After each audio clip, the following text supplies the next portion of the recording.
प्यारे बच्चों, क्लास 12 विषय ज्योग्राफी मॉक टेस्ट 2 पहला मॉक टेस्ट ज्योग्राफी का 14/12/2023 को हुआ था, जिसका आंसर मैंने चैनल पर डाल दिया है। आप लोग प्ले लिस्ट में जाकर देख सकते हैं, यह वीडियो के लास्ट में मिल जाएगा। चैनल पर पहली बार है तो जरूर सब्सक्राइब कर ले और भूगोल के बच्चों को यह वीडियो जरूर शेयर कर दे। वीकली टेस्ट की भांति ही मॉक टेस्ट लिया जा रहा है, लेकिन जिन विद्यालयों में मॉक टेस्ट नहीं लिया जा रहा है, यदि वे चैनल में हैं तो आप क्या करें कि सारे कॉपी में नोट कर ले, क्योंकि मॉक टेस्ट में आए प्रश्न, वीकली टेस्ट में आए प्रश्न और क्वेश्चन बैंक में दिए हुए प्रश्न परीक्षा उपयोगी है, जो आपके फाइनल परीक्षा में आ सकते हैं। 15/12/2023 को भूगोल विषय का हुआ था, उसी का आंसर मैं आपको इस वीडियो के माध्यम से बताऊंगा। तो चलिए हम लोग देर न करते हुए शुरू करते हैं। सबसे पहला क्वेश्चन है, निम्न में से प्राथमिक क्रियाएं कौन है? प्राथमिक क्रिया, तो यहाँ पर प्राथमिक क्रिया उसे कहते हैं जो सीधे प्रकृति से कनेक्ट रहता है, जिसको प्रकृति करता है। तो मत्स्य पालन जो है वो क्या है? प्राथमिक क्रिया है। दूसरा है, निम्न में रोपण या बागनी फसलें कौन है? तो यहाँ निम्न में बागनी फसलें जो है वो आपका है चाय। क्यूबा की रानी किसे कहा जाता है? तो क्यूबा की रानी जो है वो गन्ना को कहा जाता है। चौथा है, फूलों की कृषि क्या कहलाती है? तो इसको हम लोग कहते हैं पुष्पोत्पादन।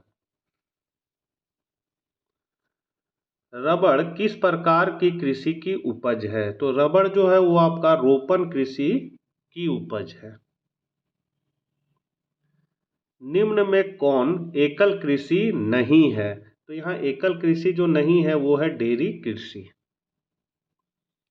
सातवां है, बुशमैन कहाँ के निवासी हैं? तो बुशमैन जो वो कालाहारी के निवासी हैं। पेरी मैदान कहाँ स्थित है?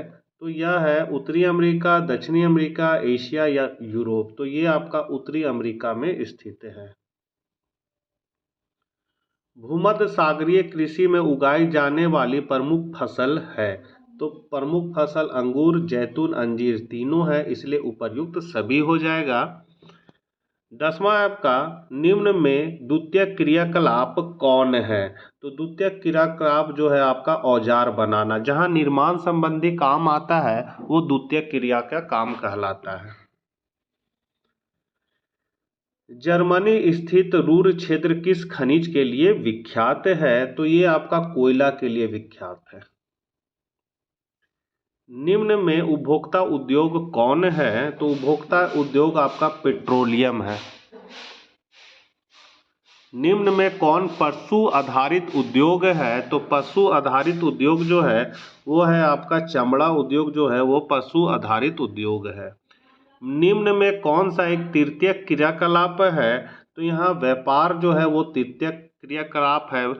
बैंकिंग, व्यापार, फिर आपका इंटरनेट, दूरसंचार, ये सेवा क्षेत्र जितना है वो सारे तृतीय क्रियाकलाप में आते हैं। निम्न में कौन द्वितीय क्रियाकलाप नहीं है? यहाँ नहीं है पूछ रहा है, तो जो मछली पकड़ने का काम है वो द्वितीय क्रियाकलाप नहीं है। लाल कॉलर कर्मियों का संबंध निम्न में से किस क्रियाकलाप से है? तो यहाँ पर हो जाएगा आपका प्राथमिक क्रियाकलाप। लघुत्तरीय प्रश्न है, चलवासी पशुचारण या ऋतु प्रवास से क्या समझते हैं? तो यहाँ पर आपका आंसर हो जाएगा, चलवासी पशुचारण पशुओं पर आधारित जीवन निर्वाह करने की क्रिया है। इसमें पशुपालन व्यवसाय करने वाले लोग पानी एवं चारे की खोज में अपने पशुओं के साथ घूमते रहते हैं। 18 नंबर क्वेश्चन है, स्वामित्व के आधार पर उद्योगों का वर्गीकरण करें। तो स्वामित्व के आधार पर उद्योगों को 3 वर्गों में रखा जाता है। पहला, सार्वजनिक क्षेत्र के उद्योग, जिनका स्वामित्व व प्रबंधन सरकार के हाथों में रहता है। दूसरा है निजी क्षेत्र के उद्योग, जिनका स्वामित्व तथा प्रबंधन किसी एक व्यक्ति अथवा समूह के हाथों में रहता है। तीसरा है आपका संयुक्त क्षेत्र के उद्योग, जिन्हें सरकार तथा निजी लोग संयुक्त रूप से चलाते हैं। दीर्घ उत्तरीय प्रश्न है आपका 19वां क्वेश्चन, निम्न को परिभाषित करें, जिसमें है प्राथमिक क्रियाएं। तो प्राथमिक क्रियाएं वे हैं जिनके द्वारा मानव प्राकृतिक संसाधनों का प्रत्यक्ष उपयोग करता है। कृषि, खनन, मत्स्य पालन, आखेट, वन वस्तु संग्रहण आदि प्राथमिक क्रियाएं हैं। ट्रक फार्मिंग क्या है? तो महानगरों के आसपास फल, सब्जियों व फूलों की कृषि ट्रक फार्मिंग कही जाती है। ये उत्पाद जल्दी खराब हो जाने वाले होते हैं, जिन्हें छोटे बड़े ट्रकों द्वारा महानगरों को प्रतिदिन सप्लाई की जाती है, जिसके कारण इसे ट्रक फार्मिंग कहा जाता है। आधारभूत उद्योग।